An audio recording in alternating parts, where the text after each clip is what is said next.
वैसे मैं उस स्टीफन हॉकिंग के जब मैं उसके वो कहानी में पता चला था, उसके पहले मेरे को उसके बारे में बहुत जानकारी थी। मतलब पहले मेरे को साइंस में ज़्यादा इंटरेस्ट था।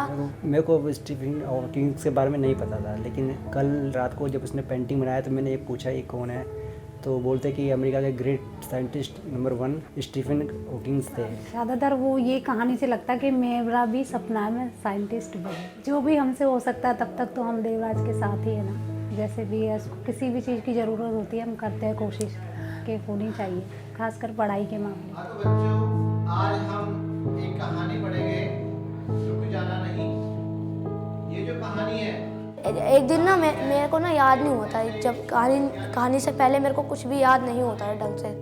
तो ना पहले तो कहानी पढ़ाई सर ने, उसके बाद उसके क्वेश्चन पूछा, मैंने जवाब दिया। तो उस लास्ट में सर ने पूछा कि इसे क्या शिक्षा मिलती है। तो जैसे मैंने इसका आंसर बताया तो मैंने अपने मन में ये सोचा कि जैसे ये कर रहा है, अगर मैं भी ऐसा बन जाऊँ तो क्या हो जाएगा, कुछ गलत तो नहीं हो जाएगा। मैंने सोचा कि जैसे इसने करा फोकस, हाँ, फिर मेरे को एकदम से आता है कि फोकस पे ध्यान देना मेरे को। व्यक्तित्व को, ऐसे चरित्रों को पढ़ करके केवल बच्चे ही नहीं, हम जैसे बड़े लोग भी उनसे कुछ ना कुछ सीख सकते हैं। लेकिन जब ये कहानियाँ पढ़ी तो उसके बाद में उसे लगा कि मुझे किसी की तारीफ की आवश्यकता नहीं है, कोई मुझे पुरस्कार दे उसकी कोई आवश्यकता नहीं है, खुशी तो मेरे मन में है।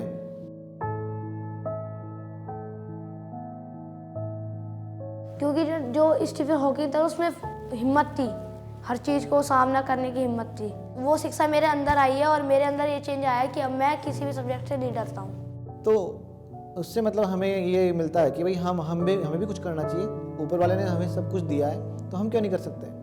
तो बच्चों को जब ये चीज़ें बताई गई तो 6ठी क्लास के बच्चों के लिए ये खुशी अंदर है, बाहर नहीं, ये चीज़ें सब नई सी होती करती है।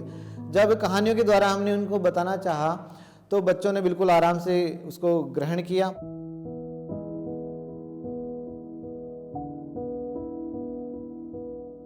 तेजस, पर फिर भी अपनी हिम्मत करके, जैसे स्टीफन हॉकिंग व्हीलचेयर में बैठ के अपने सारे काम करता है, ऐसी तेजस में एक क्षमता है, मतलब वो उसके अंदर फोकस आता है कि मैं कर सकता हूँ। वो विकलांग होके भी इतनी हिम्मत रखा है कि साधारण बच्चों के साथ पढ़ रहा, तो ये भी एक बहुत बड़ी बात होती है। दोस्ती तो ये होती है जो जीना सिखाती है।